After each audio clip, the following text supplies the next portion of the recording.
하나님 말씀은 지난 시간에 계속해서 마태복음 23장 35절에서 36절 말씀 보십니다. 우리 한 목소리로 합독하십니다. 시작. 그러므로 의인 아벨의 피로부터 성전과 제단 사이에서 너희가 죽인 바가랴의 아들 사가랴의 피까지 땅 위에서 흘린 의로운 피가 다 너희에게 돌아가리라. 내가 진실로 너희에게 이르노니 이것이 다 이 세대에 돌아가리라. 아멘. 우리 좌우 앞뒤면에게 서로 인사합니다. 예수 그리스도의 피가 이렇게 잘 흐르도록 통로를 넓힙시다.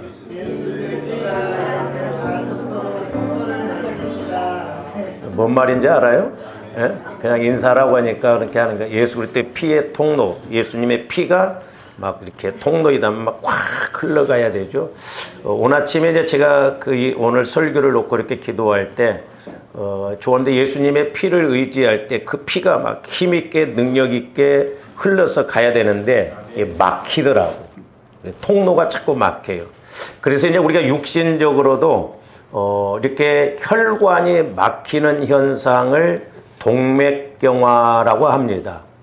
그래서 뇌혈관 중에 동맥경화라고 하는 그런 질병이 있는데 우리나라에서 뇌혈관 질환이 전체 사망자 중에 1위라잖아요. 1위. 그러니까 이거 무섭습니다.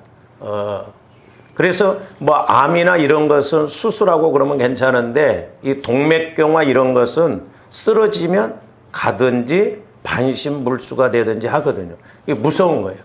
근데 이 동맥경화라고 하는 것이 하루아침에 이루어지는 것이 아니라 이렇게 우리의 동맥에 이제 지방이나 뭐 콜레스테롤 또는 뭐 칼슘, 섬유질 이런 것이 조금씩 축적이 되어져서 그 뇌혈관을 이렇게 가로막으면 피가 이렇게 흐르지 못하기 때문에 이 혈관이 터지는 것을 말하거든요. 저희 큰형님이 대동맥이 터져서 돌아가셨습니다. 우리 부모님보다도 일찍 돌아가셨는데 57에 이렇게 이제 예수를 잘 믿고 열심히 전도하는 가운데 참 천만다행인 것은 열심히 전도하고 막 은혜 받을 때 이제 하나님의 부르심을 받았는데 10,000명 중에 1명 있을까 말까 하는 그런 현상이랍니다. 이 뇌 안에서 대동맥이 터져가지고 이 피가 머리에 그냥 꽉 차버렸더라고요. 3일 만에 이렇게 중환자실에서 그냥 계시다가 돌아가셨는데 그래서 이게 대동맥이 터지면 무섭습니다. 이게 막 펌프질하는 것처럼 막 얼마나 이게 힘이 있는지 모르겠어요. 그래서 여러분들이 가끔 뭐 이렇게 경동맥 이런 데 뭐 이렇게 초음파라고 막 톡톡톡 소리가 나잖아요. 이 펌프질하는 소리가 엄청 큽니다. 그러니까 육신적으로 이 동맥경화가 무서워요. 쓰러지면 죽기 아니면 반신불수가 되는 것을 볼 수가 있는데 그래서 이것이 이제 심장 그 동맥에서 터지면 관상동맥 질환이라고 합니다. 관상동맥. 그리고 뇌동맥에서 터지면 뇌졸중 그런 뇌졸중. 그리고 우리 이렇게 사지에서 이렇게 그 동맥이 터지면 말초동맥 질환이라고 이렇게 해요. 그러니까 무서운 거예요. 이렇게 사지에서 터지든 뇌에서 터지든 심장에서 터지든. 그래서 저는 개인적으로 우리의 영적 상태, 우리 한국교회의 영적 상태가 지금 동맥경화에 걸린 상태라고 봐요. 동맥경화. 그러니까 생각으로도 마음으로도 예수를 믿는다고 하는데 체험이 없고 힘이 없고 이렇게 하나님 앞에 바로 갈 수가 없는 거예요. 그러니까 이렇게 뇌질환이 오면 다행히 목숨을 건지면 반신불수가 되잖아요. 저도 이렇게 새벽 기도를 하고 이렇게 가면 가끔 우리 집 옆에서 그 젊은 분이 손을 이렇게 들고 쩔뚝쩔뚝 그럴 때 참 안타까워요. 그러니까 여러분들이 건강에도 신경을 써야 돼요. 근데 이게 동맥질환 이런 것은 하루아침에 하는 게 아니라 오랫동안 조금씩 축적되어 있다가 어느 날 폭 쓰러지거든. 영적인 것도 마찬가지.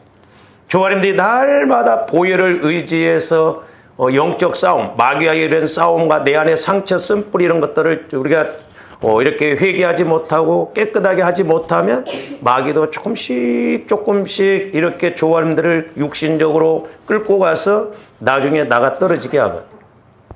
제가 많이는 해보지는 않았지만 귀신도 쫓아봤습니다. 그래서 그 귀신 들린 사람한테 이렇게 물어보면 보통 너 들어온 지 얼마 됐냐 하면 제가 이렇게 쫓아본 중에 제일 연수가 짧은 것이 15년이더라고요. 15년. 보통 20년 됐다고 30년 됐다고 그래요. 그러니까 귀신이 그동안 그 마음을 조금씩 이렇게 사로잡아서 이제 그 마음을 완전히 들춰내도 지 마음대로 할 수 있다고 생각할 때 이렇게 밖으로 드러나게 하거든요. 그때는 어떻게 보면 어려워요. 벌써 20년, 30년 됐다 이 말이죠. 영적인 것도 마찬가지고 육신적인 것도 마찬가지고 그러니까 조금씩 이렇게 해서 결국 나가 떨어지게 하는 것을 볼 수가 있는데, 그래서 이제 저와 여러분들이 영적으로 건강하기 위해서는 날마다 우리가 보혈을 마시고 바르고 뿌리고 부어야 될 줄로 믿습니다. 보혈은 영혼의 생수라고 그래요. 말씀은 영혼의 양식이라고 그러잖아요. 양식은 먹어야 된다 이 말이죠. 이해해서 믿는 게 아니에요. 기도는 영혼의 호흡이다 이 말. 그러니까 적어도 이제 저와 여러분들이 나 영혼이 기도의 호흡, 들숨 날숨. 그러니까 내가 성령 하나님과 교제가 이루어져야 해. 그래서 교제가 이루어져야 하나님 뜻도 알고 의로운 사람으로서 하나님이 나를 책임지시는 거거든요. 그래서 아직도 저와 여러분들이 모태로부터 형성되어진 상처 쓴뿌리라든가 내 마음 아직 회개가 안 이루어지는 거 보혈을 통해서 막 쓰나미처럼 조화람들을 온전히 덮어야 될 줄로 믿습니다. 근데 보혈이 흘러가지를 않고 저와 여러분들이 보혈을 적용해도 잘 안 되는 게 뭐냐면 맥혀서 그래요. 맥혀서. 혈관이 맥히면 터지듯이 안 흘러가듯이 저와 여러분들이 영적으로 죄로 인해서 하나님과의 관계가 맥혀있기 때문에 우리 하나님의 이사야서서도 말씀하시잖아요. 손이 짧아서 구원하지 못하심도 아니고 귀가 드나여 듣지 못하면 너와 우리 하나님과 우리 사이에 죄 때문에 그렇다는 죄 때문에. 죄가 문제예요. 죄. 그래서 조합들이 날마다 보혈을 통해서 회개하고 우리가 거룩한 마음, 거룩한 생각, 거룩한 몸이 되어서 성전이 이루어졌을 때 성령께서 마음껏 지배하시고 또한 저와 여러분들이 기도 생활을 하더라도 내가 하나님과 교제가 이루어지고 응답을 받고 변화되는 역사가 있을 줄로 믿습니다. 그래서 이제 예수님 피는 의로운 피다 그랬어요. 의로운 피. 그런데 오늘 말씀에 보면 의로운 사람들을 죽였다라고 그랬는데 지난 시간에 이제 두 가지를 말씀드렸어요. 이 의로움이라는 건 오늘 말씀에서 의로움이라는 건 죄가 없는 사람을 죽인 것을 말하고 또 하나는 두 번째로는 예수 믿는 사람들. 구약에서는 하나님을 믿는 사람들, 신약에 와서는 예수 믿는 사람들을 죽일 때 의로운 피를 흘린다. 그래서 예수 믿는 사람을 죽이는 것은 결국 예수님 생명을, 예수님 피를 거부하는 것과 마찬가지죠. 그래서 그 죄값이 무서운 것임을 볼 수가 있습니다. 그래서 이제 저와 여러분들이 예수님 피를 날마다 마시고 바르고 뿌리고 부어서 내가 성전이 이루어지면 하나님 보시기에 의롭다 이 말이야. 그래서 하나님 쓰시기에 합한 성전이 되어지고 하나님이 일하실 수 있는 밭이 되어지고 도구가 되어진다라고 하는 것입니다. 그래서 조합들이 예수 그리스도의 피를 의지하는 만큼 분명히 성령의 역사도 강력하게 기름 부음이 나타나고, 그래서 우리가 누가복음 22장에서도 보면 예수님이 잔을 두 번 돌리셨는데 첫 번째 잔은 너희끼리 나눠라. 그건 죄를 서로 고백하고 이렇게 자백하는 걸 말하고 식사하시고 난 다음에 두 번째 잔을 이렇게 나눌 때는 이것은 내가 너희를 위하여 붓는 것이니 새 언약이다 그랬어요. 그래서 보혈은 우리의 죄를 해결해 주실 뿐만 아니라 성령의 역사를 나타나게 하는 통로가 되게 하는 것입니다. 할렐루야. 그러니까 보혈이 핵심이에요. 우리 기독교에 있어요. 보혈 빠지면 아무것도 아니에요. 그렇기 때문에 조화람들이 늘 수시로 돈 안 들어가잖아요. 걸어가면서도 뭐 설거지하면서도 하여튼 보혈을 마시고 바르고 뿌리고 막 믿음으로 자꾸 그렇게 할 때 성령께서 우리의 죄를 깨끗게 사해 주시고 그 다음에 이제 성령과 교제가 이루어지는 성전이 이루어질 줄로 믿습니다. 그래서 우리가 이제 지난 시간에도 봤습니다만은 아브라함이 하나님을 이렇게 믿었다라고 그랬는데, 자, 창세기 15장 1절에서 6절 다시 한번 봅니다. 이후에 여호와의 말씀이 환상 중에 아브라함에게 임하여 이르시되 아브라함아 두려워하지 말라. 나는 네 방패요 너의 지극히 큰 상급이니라. 저기도 보면 두려워하지 말라 그랬는데 조원들 신앙생활하면서 제일 마귀가 주 무기로 사용하는 것이 뭐냐면 어떤 어려움 앞에 어떤 문제 앞에 마귀가 딱 갖다 주는 것이 뭐냐면 두려움이에요. 두려움. 그래서 계시록 22장에서도 보면 심판자 첫 번째가 누구냐면 두려워하는 자들과 그랬어요. 저와 여러분들 마음 안에서 두려움만 떨쳐내도 두려움만 없어도 저는 절반의 성공이라고 봐요. 아니 온전한 성공이 될 수가 있어요. 그러니까 뭐 낙심, 염려, 근심, 걱정 이런 것들이 마귀가 그냥 종합적으로 갖다가 우리에게 주거든요. 우리 마음에 자꾸 두려움이 없어져야 될 줄로 믿습니다. 그러니까 제자들도 성령 받기 전에는 예수님이 잡힐 때 두려워서 막 다 도망가 버리고 그러잖아요. 그런데 성령 받고 난 이후에는 죽음이 두렵지가 않았던 거예요. 그러니까 순교를 하는 거예요. 그러니까 이렇게 달라집니다. 다른 것 없어요. 조원들이 성령 충만 받으면 됩니다. 할렐루야. 애들도 누구든지 여러분들도 성령의 인도를 받으면 사람이 정상으로 확 바뀌어져요. 그래서 제가 목회하면서 이제 우리 교회에서 우리 성도들 몇 사람만 뒤집어지게 하면 나는 목회 성공한 것이다 그렇게 생각했어요. 누군지는 말 안 해요. 그러니까 여러분들이 이렇게 자꾸 성령의 인도를 통해서 깨닫게 되면 우리가 승리하는 거예요. 할렐루야. 큰 상급이니라. 2절.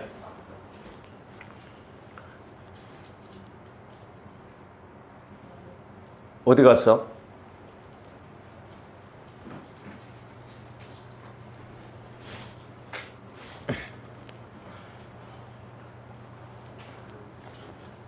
아브라함이 이르되 주 여호와여 무엇을 내게 주시려 하나이까? 나는 자식이 없사오니 나의 상속자는 이 다메섹 사람 엘리에셀이다. 그러니까 지금 아브라함이 자식이 없어요.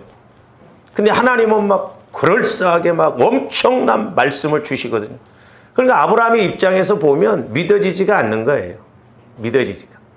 아브라함이 또 이르시되 주께서 내게 씨를 주지 아니하셨으니 내 집에서 길린 자가 내 상속자가 될 것이니이다. 그러니까 아브라함의 생각은 지극히 당연한 거죠.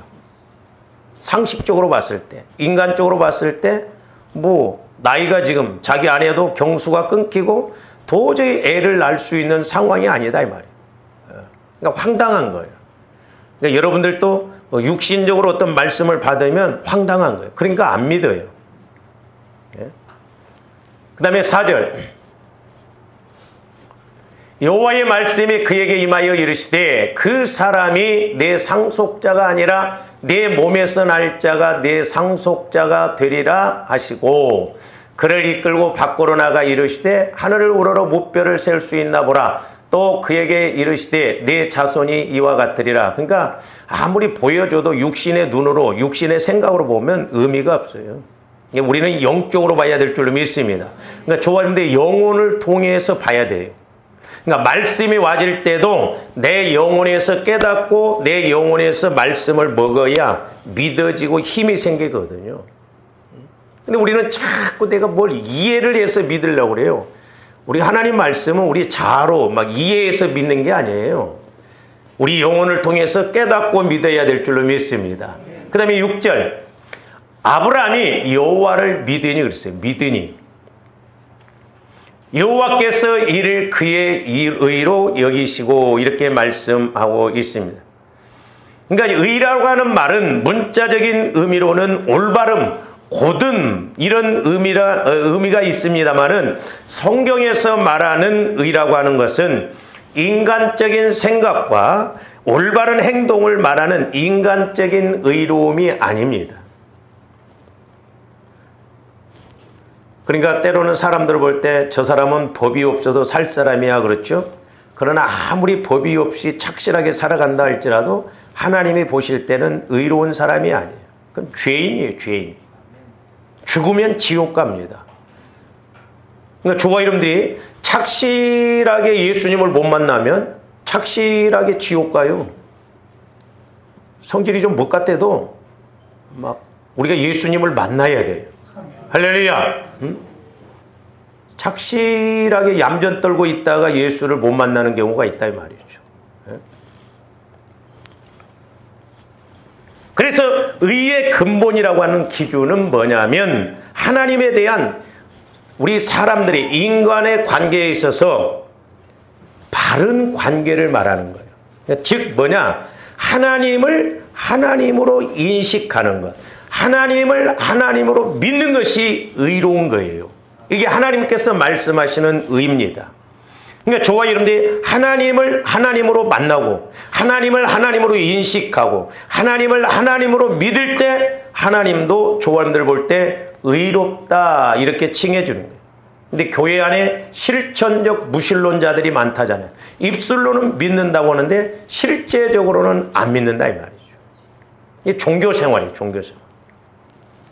그래서 로마서 4장 1절에서 5절에 뭐라고 그랬느냐? 그런즉 육신으로 우리 조상인 아브라함이 무엇을 얻었다 하리요? 아까 우리가 창세기 15장에서 아브라함의 그 믿음을 봤죠? 믿으니까 의롭다 그랬어요.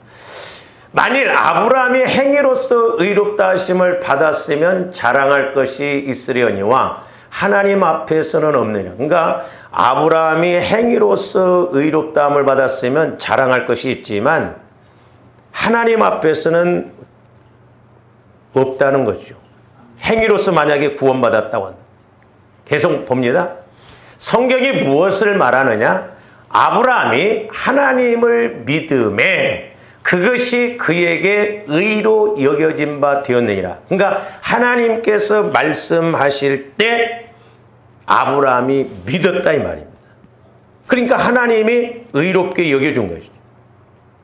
그러면서 4절에 보면 뭐라고 그러냐면 일하는 자에게는 그 싹이 은혜로 여겨지지 아니하고 보수로 여겨. 그렇죠. 일하는 사람들이 싹스를 받고 일한다고 한다면 그건 은혜가 아니죠. 보수예요. 보수.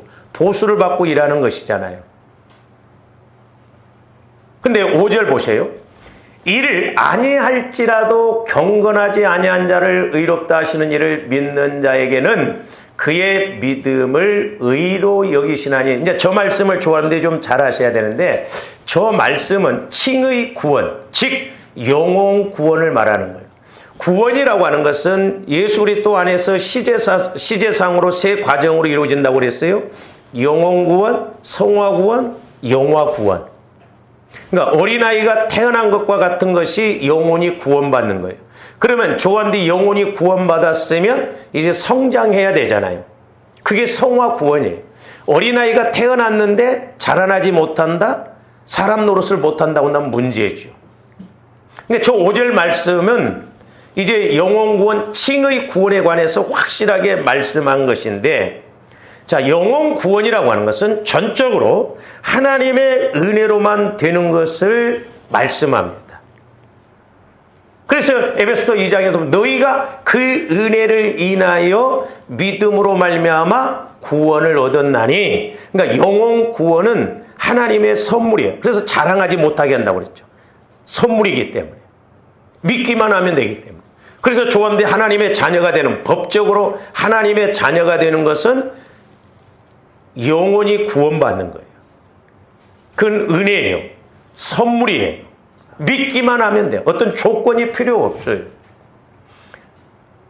그 말씀이거든요. 그러니까 이를 아니할지라도, 그리고 경건하지 아니한 자를 의롭다. 그러니까 죄인들을 의롭다 하시는 하나님을 믿기만 하면 그 사람은 바로 영혼이 구원받는, 영혼이 거듭나는 그런 은혜를 주신다라고 하는 것입니다. 그래서 영혼 구원은 예수님이 나를 위해 죽으시고 부활하시고 승천하시고 내가 죽어도 천국 간다는 것을 믿기만 하면 그것에 대해서는 영혼이 의롭게 되는 거예요. 의롭게.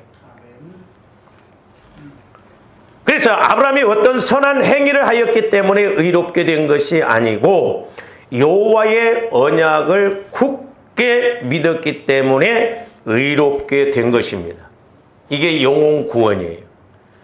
그러면 성경에 보면 아브라함이 아무것도 행하지 않고 믿기만 하니까 의로운가? 그렇게 말씀하시지 않았어요. 자, 야고보서 2장 21절에서 22절도 한번 봅니다. 우리 조상 아브라함이 그 아들 이삭을 제단에 바칠 때에 저기에서는 뭐라고 그랬어요? 행함으로 의롭다 하심을 받은 것이 아니냐 그랬어요. 네가 보거니와 믿음이 그의 행함과 함께 일하고 행함으로 믿음이 온전하게 되었느니라. 저건 성화 구원을 말합니다. 그러니까 사람들이 야고보서에 말하는 행함이 없는 믿음은 죽은 믿음이다 그러니까 영혼 구원을 못 받은 것으로 생각하는데 야고보는 예수님의 동생이잖아요. 육신적인 동생입니다. 그러니까 자기가 보니 예수를 믿는다고 한 사람들이 믿기는 한다고 하는데 행함이 없더라 이 말이에요. 그러니까 저것은 우리가 성화 구원에서 해당이 되는 거거든. 자, 저와 여러분들이 영혼 구원은 믿기만 하면 돼요.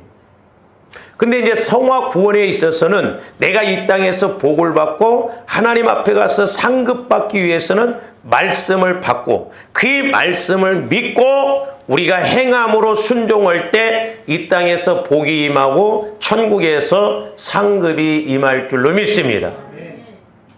그러니까 말씀에 대해서 믿고 이제 우리가 태어났으면 영혼이 성장하려면 이제 성화가 이루어지려면 자꾸 깨닫고 행함으로 나타나야 돼요. 그래야 이제 그것이 이 땅에서 내가 복을 받고 하나님 앞에 가서도 상급을 받는 것이거든요. 우리가 그냥 영혼 구원만 받아놓고 그냥 뭐 이렇게 신앙생활하면 안 돼요. 상급 심판이 무서울 수가 있다 이 말이죠. 우리가 영적 세계를 잘 모르니까 그냥 예수 믿는다 하고 교회만 왔다 갔다 하고 그러면 안 된대. 좋아하는데 예배만 드리면 안 돼요. 내가 날마다 깨어서 기도도 하고 또 깨달은 대로 이렇게 헌신도 하고 봉사도 하고 말씀대로 자꾸 행할 때 우리 믿음이 온전해져서 이 땅에서도 은혜 받고 복을 받고 하나님 앞에 가서도 상급을 받게 되는 것입니다. 그러니까 아브라함에 대해서 지금 두 가지로 의롭다고 말씀하시잖아요. 하나는 믿었기 때문에 의롭다고 하고 또 하나는 행했기 때문에 의롭다고 한다 이 말이죠. 그러니까 첫 번째, 오늘날로 말하면 저와 여러분들이 영혼이 구원받는 것은 예수 그리스도를 믿기만 하면 의롭게 되는 거예요. 아브라함도 처음에는 어떤 선한 행위를 하였기 때문에 의롭게 된 것이 아니고 여호와의 언약을 굳게 믿었기 때문에 의롭게 된 것이에요. 그렇기 때문에 오늘날도 조언되었던 것을 행할 때 나름대로 행하지 말고 내가 믿음을 갖고 행할 때 그것이 행함이 의롭기 때문에 하나님이 책임지시고 하나님이 은혜 주시고 복 주실 줄로 믿습니다. 그러므로 하나님의 말씀에 대한 확실한 믿음을 가질 때 우리 역시 의롭다 여김을 받을 수가 있습니다. 그러니까 이제 조범대 영혼이 구원받았다고 한다면 이제 성화가 이루어져서 내 마음이 주님 마음이 되어져서 설교를 들을 때나 기도를 할 때나 말씀을 읽을 때나 뭘 할 때도 말씀이 깨달아지고 믿어져야 될 줄로 믿습니다. 그래야 그것에 대해서 의롭다고 인정하시고 책임을 지시는데 자 로마서 5장 1절 한번 봅니다. 그러므로 우리가 믿음으로 의롭다 하심을 받았으니 우리 주 예수 그리스도로 말미암아 하나님과 화평을 누리자. 저기 보면 뭐예요? 우리가 믿음으로 의롭다. 그러니까 일단 성령께서 내게 주시는 말씀을 믿어야 돼요. 믿어야 저 뒤에 뭐라고 그래요? 우리 주 예수 그리스도로 말미암아 하나님과 화평을 누려요. 화평. 평안이 와지는 거예요. 그러니까 저와 여러분들이 영혼에서 말씀을 받으면 믿어지면 마음이 평안해집니다. 그러니까 저도 해보면 막 육신적으로 근심 걱정이 있다 할지라도 또 이렇게 새벽이나 저녁에 와서 기도를 하면 성령께서 말씀을 주셔요. 그러면 그 말씀이 내 영혼에서 받아지면 신기하게 내 마음의 근심 두려움이 껍질 벗겨져 나가듯이 싹 이렇게 떨어져 나가고 내가 왜 근심을 했지? 내가 왜 두려워했지? 그런 마음이 오고. 왜냐? 하나님의 말씀은 내 영혼에 있어서 힘이에요. 힘. 양식이라니까요. 그러니까 말씀을 나 영혼에서 받으면 그게 능력으로, 힘으로 나타나는 거예요. 조아님들이 배고플 때 밥을 먹으면 힘이 나잖아요. 예? 밥 먹고 합시다 그러잖아요.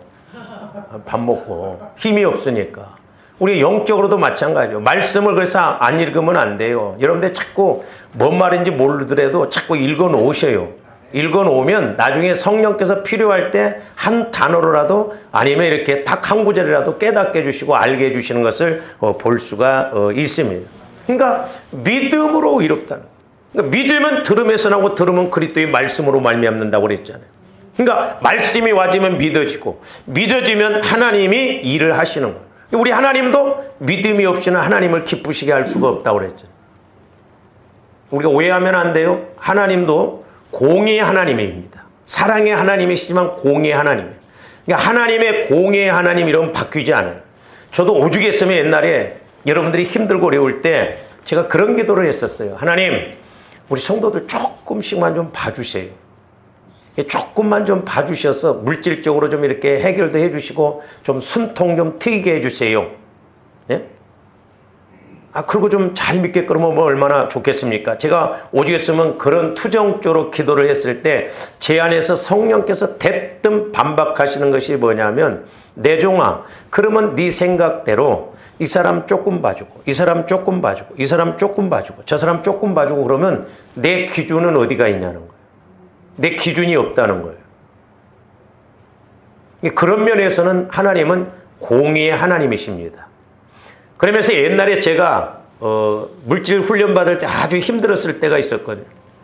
그때 너무너무 힘들었는데 제가 이렇게 기도하는 가운데 환상을 보여주시는데 우리 시골에 가면 옛날에 이렇게 냇가가 있었어요. 냇가가 한 2, 3m 되는 냇가가 있거든요.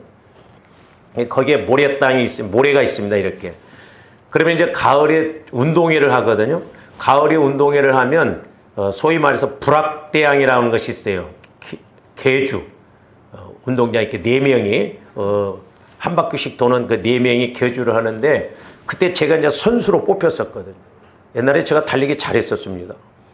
지금은 살이 쪄서 그랬지 옛날에 59kg 나갔어요. 결혼하기 전에. 날라다녔어요. 근데 이제 막 미리 연습을 하는데 막 여름에 그 물도 없고 막 더운데 이렇게 막 모래땅에서 막 그 냇가에서 막 달리기를 합니다. 잘 뛰어지지도 않아요. 그러다가 한번 팍 넘어졌어요. 막 날은 덥죠. 목은 타죠. 근데 그 모래가 입으로 다 들어와 버려요.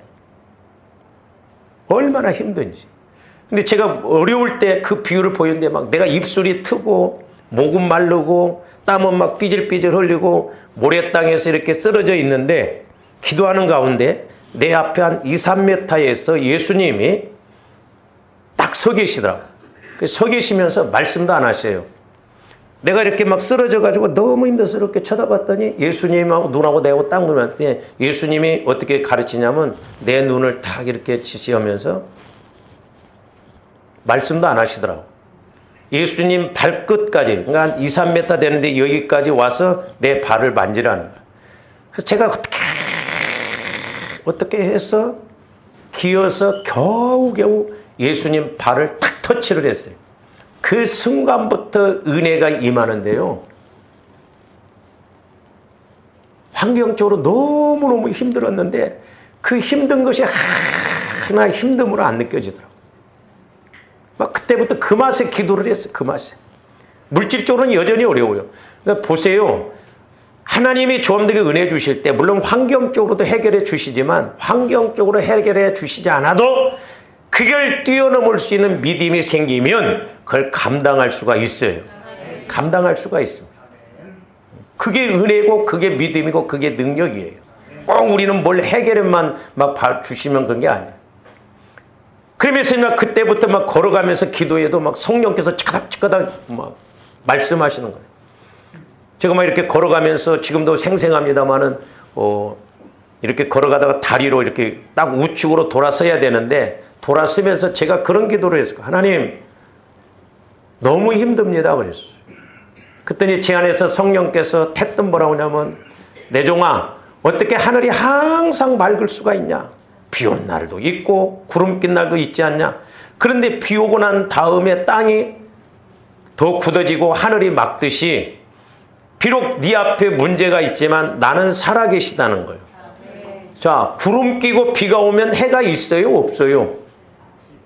네? 몰라? 해는 여전히 있어요. 그런데 구름이 끼니까 해가 안 보이니까 해가 없는 것 같죠. 저와 여러분들이 때로 신앙생활하면서 힘들고 어렵지만 하나님은 살아계셔요. 여전히 보고 계십니다. 아니 그러면 살아계시면 뭐 하신다나? 근데 중요한 건 뭐냐면 믿음을 가져야 하나님이 일하신다는 거예요. 우리 인간처럼 봐줘. 제가 말씀드렸잖아요. 우리가 초등학교 1학년, 2학년 될 때 구구단에 왔는데 좀 멍청한 친구가 있었는데 오후 5시까지 외워도 못 외워.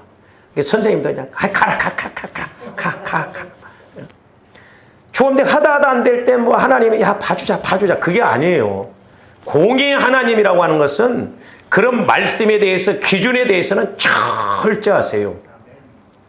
그렇기 때문에 조함들이 그 코스를 알고 그 길을 알고 하나님을 만날 수 있도록 몸부림쳐야 될 줄로 믿습니다. 좀 봐주시면 안 돼요? 그러면 얼마나 좋겠어요. 그러니까 내가 언제나 아쉬운 사람으로서 하나님 앞에 나갈 수 있도록, 그래서 저도 자꾸 여러분들에게 하나님을 만나는, 예수님을 만나는 그 공식 말씀을 자꾸 제시하는 거예요. 보세요. 오늘날 많은 사람들이 설교 많이 듣습니다. 목사, 이렇게 하십시오. 감사하십시오. 기도하십시오. 다 맞는 말이요. 근데 그렇게 많은 설교를 들었어도 내가 감사가 나오고 기도가 이루어지냐? 공식을 알아야 된다니까, 공식을 우리가. 그걸 확실하게 알고 적용해서 우리가 따박 이렇게 한 걸음 나가야 될 줄로 믿습니다. 그래서 신앙생활인 건 하루아침에 금방 이루어지는 것도 아니에요. 조금씩 날마다가 그래서 중요해요. 날마다가. 동맥경화가 하루아침에 걸리는 게 아니라니까요. 날마다 이것이 조금씩 축적되어져서 벌써 10년, 20년 축적되어서 나가 떨어지게 만드는 거예요. 그래서 우리가 믿음으로 말미암아 의롭다함을 얻고 좋아하는데 어떤 상황 앞에서도 평안함이 있는 그런 은혜가 있기를 주님의 이름으로 축원을 드립니다. 그래서 로마서 10장 10절에서도 보면 사도 바울이 중요한 고백을 하고 있는데, 로마서 10장 10절 한번 봅니다. 사람이 마음으로 믿어 의에 이르고 입으로 시인하여 구원에 이르니라. 암송 구절이죠. 좋아합니다. 저기 보면 마음으로 믿어 의에 이르고, 사람이 마음으로 믿어 의에 이르고 입으로 시인하여 구원에 이르니라. 또 그게 아니요. 저기서 보면 사도 바울은 믿음과 의를 같은 선상에 놓고 이렇게 보고 있습니다. 그러니까 동일시하고 있어요. 그러니까 뭔 말이에요? 우리가 9절에서 보면 사람이 마음으로 믿어 의에 구원에 이르고 입으로 시인하여 구원에 이른다고 앞에서 말씀하고 있는데, 자, 마음으로 믿는 것과 입으로 시인하는 것은 별개가 아니라는 거예요. 별개가 아니에요. 그러니까 내가 마음으로 믿는 것하고 믿어서 입으로 시인하는 것은 별개가 아닙니다. 같은 거예요. 이게 잘 안 되는 것이 뭐가 잘 안 되느냐 하면, 여러분들이 기도를 할 때도 이렇게 선포기도, 명령기도를 해야 됩니다. 도둑이 왔으면 도둑을 쫓아내야 되는데, 그리고 우리가 어떤 기도할 때 교제가 이루어지면 하나님, 내가 어려움 가운데 있어도 병이 나은 줄로 믿습니다.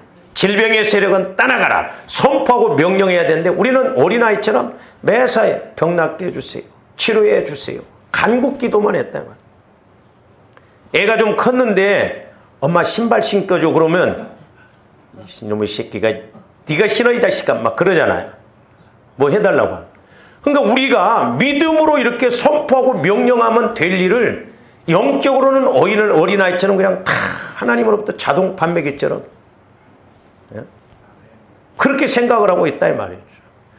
그러니까 내가 마음에 믿는다는 건 뭐예요? 내 마음으로는 믿을 수가 없다. 그러니까 주님 마음을 통해서 성령께서 말씀을 주시면 그 말씀 따라서 내가 믿고 시인하고 선포하고 명령하고 감사하면 되는 거예요. 그러니까 보세요. 아브라함이 이삭을 번제로 드리라고 할 때 짐을 태울 장작을 집에 짊어지고 가면서 어느 정도 갔을 때 그 종들에게 그러잖아요. 너희들은 여기 있어라. 내가 가서 하나님께 제사하고 온다. 예배를 드리고 온다. 그 선포예요. 그러니까 저와 여러분들이 말씀을 딱 받고 움직이면 세상적으로는 배짱이 생겨요. 배짱. 그러니까 전지전능하신 하나님이 내게 말씀을 주셔버렸어요. 그러니까 제가 옛날에 교회에서 저도 마음이 약해가지고 막 이렇게 신앙생활하다가 떠나면 진짜 잠을 못 잤거든요. 잠을 못 잤어. 근데 이렇게 떠나가기 전에 미리 성령께서 말씀을 딱 주시면, 그러니까 이렇게 주먹으로 때릴 때 준비를 하고 맞는 것도 하고 느닷없이 맞는 것하고는 달라요. 나가려면 나가라. 막 그냥 딱 준비를 하고 있으면 나가더라도 상처가 덜 돼요. 그러니까 조합들이 말씀을 통해서 탁 이렇게 말씀이 와주면 배짱이 생깁니다. 세상 말로는. 세상에 나가서도 뭐 나하고 경쟁자가 있다. 사업에 경쟁자가 있다 할지라도 말씀이 탁 임하면 너 뛰어봐라. 하나님이 너 분명히 다스리실 것이다. 제가 여러 번 이야기를 했습니다마는 어떤 믿음 좋은 집사님이 쌀가게를 이렇게 하니까 쌀가게가 그렇게 잘 됐다잖아요. 그러니까 선교도 하고 막 구제도 하고 그러니까 하나님이 이뻐서 그렇게 쌀가게를 했는데 쌀가게가 잘 된다는 소문을 듣고 어떤 사람이 그 옆에다 쌀가게를 하나 차렸대요. 근데 그 집 쌀만 사다 먹으면 설사가 나버리는 거예요. 똑같은 쌀인데. 하나님의 방법이죠. 네? 할렐루야. 그러니까 두려울 것도 없어요. 하나님을 확실하게 믿으면 우리 집이 허술해도 장사가 안 될 것 같아도 된다 이 말이에요. 옛날에 노량진에 보니까 똑같은 집이 이렇게 장사를 하는데 한쪽 집은 허술해요. 근데 손님이 미어 터져. 이쪽 집은 깔끔하게 잘했는데 손님이 없어. 제가 대학 다닐 때 이제 집사람이 피아노를 했잖아요. 제가 서울에 올라와가지고 한번 그때 갔어요. 집사람. 아주 깡총 같더라고. 그 삼성동에. 시골일 것 같아. 시골. 막 1층 단층에. 하고 여름 되면 그때 에어컨도 없었어요. 막 선풍기 틀어놓고 막 애들이 막 벅적벅적 하는데 내가 봐도 안 보낼 것 같더라고. 내가 봐도 안 보낼 것 같아. 그런데 그 옆에 새 건물에 피아노 학원이 딱 들어섰어요. 그러니까 우리 그 피아노를 오던 6명이 그쪽으로 갔습니다. 한편으로는 은근히 걱정이 되더라고. 왜? 거기는 시설도 좋죠. 장소도 좋죠. 너무 좋은 거예요. 근데 글로 갔던 애들이 2-3달 만에 다시 오더라고. 희한하더라고. 시설 좋다고 잘 되는 것도 아니더라고. 제가 그때 깨달은 게 뭐냐면 애들은요 그냥 때로는 밥도 먹여주고 막 이렇게 잘 해주면 애들 손님이 제일 무섭습니다. 그러니까 애들한테 물어보면 정확해. 엄마가 어떠냐? 그래서 장로교에서는 어떤 교회에서는 목회자 이렇게 새로 초빙할 때 다른 거 안 본다잖아요. 애들한테 물어본다잖아요. 엄마 아빠 잘 싸우냐? 어쩌냐? 애들 손님은 무서워요. 애들 손님은 다 말을 하거든. 그러니까 집사람이 이렇게 밥도 해주고 뭐 이렇게 엄마 선생님이 밥도 주고 뭐 주고 막 그러니까 입소문이 무섭거든요. 아파트 1층에 딱 있으면 거기 쭉 소문이 납니다. 그 피아노 선생님이 잘 가르쳐주고 막 어쩌나. 그럼 우리 교회는 나중에는 막 너무 숫자가 많아가지고 방을 새로 얻어가지고 막 이렇게 해서 더 이상 혼자 그때 막 60-70명까지 올라갔으니 감당이 안 되죠. 그래서 이제는 더 이상 못 받겠습니다 했는데도 우리 애까지만 좀 받아달라고 막. 그러니까 하나님이 하시면 얼마든지 지금도 돈 벌리고 얼마든지 지금도 은혜 받고 복 받을 줄로 믿습니다. 근데 왜 안 돼? 동맥경화가 걸려가지고 영적인. 그러고 뭔 힘이 있어. 사람 노릇을 영적인 사람 노릇을 못하니까 문제다 이 말입니다. 조합들이 믿음이 있으면 지금도 하나님 죽은 하나님이요 살아계신 하나님이요. 예? 아무리 누가 까불고 찌어도 두려울 것도 없어요. 속으로 그래. 너 그래봐라 이 다리뭉대를 끈질하는 거야. 그러니까 믿음을 갖고 우리가 확신 있게 가면 하나님이 일하실 줄로 믿습니다. 그럴란가 뭐. 저기 보면 분명히 믿음과 시인은 같이 간다 이 말이에요. 같이. 별개가 아니에요. 마음에서 믿는 대로 말이 나옵니다. 여러분들이 마음에서 믿는 대로 말해요. 뭔 보약 먹고 나사 보세요. 누가 뭐 선전 하라고 그랬어. 막 내가 이번에 뭔 약을 먹었더니 막 나았다 막 침을 발라가면서 그렇게 하잖아요. 왜? 시인을 한다 이 말이에요. 내가 체험을 했으니까. 그래서 이것은 똑같은 일의 두 가지 측면이 있습니다. 즉 사람은 믿는 바를 말하게 되어 있다는 점에서 밀접한 관계가 있다 이 말이에요. 그러니까 믿는 바를 말해요. 따라서 믿음과 믿음의 고백은 불가분의 관계에 있으며 그 결과로서 의와 구원도 동일해요. 저기 보면 의에 이르고 시인하여 구원에 이른다. 그러니까 의와 구원이 같고 믿고 시인하는 것이 같다 이 말이죠. 그러니까 내가 믿고 시인하면 의롭고 구원이 이루어져 전인적인 구원이 이루어질 줄로 믿습니다. 할렐루야. 그래서 저기 의와 구원은 동일해요. 다른 게 아닙니다.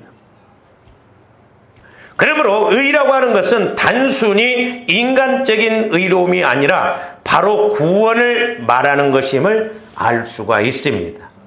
그러니까 의라고 하는 것은 단순히 그냥 인간적으로 믿습니다가 아니라 의로우면 분명히 구원이 따른다 이 말이죠.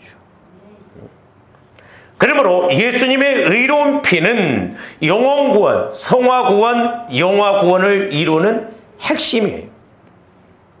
그래서 조한데 예수 그리스도의 보혈을 의지하면 마귀가 막 착착착착 막 옆으로 물러난다 이 말입니다. 통로가 생기는 거예요. 할렐루야. 그래서 우리가 예수님 피를 마시고 바르고 뿌리고 부을 때 저와 여러분의 마음과 생각, 육체까지도 거룩하게 변화되어가는 의로운 성전을 이루어 나가는 것이에요. 할렐루야. 그러니까 내 마음 갖고는 안 돼요. 왜? 죽은 마음이기 때문에. 늘 강조합니다. 히브리서 9장 14절 말씀 봅니다. 하물며 영원하신 성령으로 말미암아 저기 보면 성령이 나오잖아요. 그러니까 예수님 피와 성령은 하나라고 그랬어요. 그러니까 영원하신 성령께서는 영원하신 피를 의지할 때 분명히 깨닫게 해주셔요. 알게 해주시고 보여주신다. 성령으로 말미암아 흠없는 자기를 하나님께 드린 그리스도의 피가 어찌 너희 양심이란 건 마음을 죽은 행실, 마음이 죽어있기 때문에 죽은 행실이 나와. 내 마음이 살아있는 마음, 주님 마음, 새 마음이 와지면 행실도 하나님이 의롭게 여겨지는 행실이 나온다 이 말입니다. 할렐루야. 그러면서 뭐라고? 행실에서 깨끗하게 하고 내 마음이 깨끗하고 성전이 되어져서 거룩하게 되어져서 성결하게 되어져서 주님 마음이 그러니까 깨끗하다 거룩하다 성결하다 이 말은 전부 주님 마음을 말하는 거예요. 내 마음이 깨끗한 주님 마음이 되어지면 살아계신 하나님을 만나고 교제가 이루어지고 우리가 믿음이 생긴다 이 말이죠. 우리가 히브리서 10장 19절에서 22절도 봅니다. 그러므로 형제들아 우리가 예수의 피를 힘입어 구약시대 때는 성막에서 피가 있어야 짐승의 피가 있어야 거기까지 들어갔어요. 그래서 성막 안에서 막 제단에 피를 바르고 뿌리고 부었잖아요. 오늘날은 예수 피를 의지하면 우리가 성전, 내 마음을 성소라고 볼 수 있어요. 성소인 내 마음에서 예수님의 음성을 들어 예수님과 교제가 이루어집니다. 어땠나니 그 길은 우리를 위하여 휘장 가운데로 열어놓으신 새로운 먼 길이요 살 길이요 살 길, 새로운 살 길이요. 그러니까 예수님 피가 새로운 살 길이에요. 전혀 알지 못했던 새 언약의 말씀, 새 길이 보여지고 새 길이 보여지니까 자꾸 은혜가 임하고 그런다 이 말. 그러니까 육신적으로 우리가 믿음 생활하면 안 돼요. 그러면서 휘장은 곧 그의 육체니라. 그래서 우리 예수님이 십자가에 죽으실 때 휘장이 그 무거운 휘장이 두 개로 이렇게 찢어졌죠. 그래서 지금은 지성소, 성소 개념이 없어요. 왜? 예수님 피를 의지하면 내 마음이 성소가 되어졌어. 성전이 되어져서 성령과 교제가 이루어지는 은혜가 임하기 때문에 그렇습니다. 그래서 우리가 새 마음, 새 생각, 새 길, 새 언약, 새 영, 늘 새롭게 우리가 이렇게 간. 그래서 조함들이 말씀을 깨닫고 그럴 때 새롭잖아요. 깨달았음에도 또 그 이튿날 다른 측면에서 깨달으면 그래도 또 새로워 이게. 언제나 새 맛이야, 새 맛. 그래서 예수 믿을 맛이 나고 예수 믿는 기쁨이 있다는 거예요. 오늘날 이것이 안 되니까 마귀는 자꾸 세상 것을 통해서 뭔가를 만족시키려고 하고 이렇게 하려고 그래요. 지금 우리나라도 뭐 마약 청정국이라고 그랬는데 지금 아이고 보통 문제가 아니에요 지금. 응?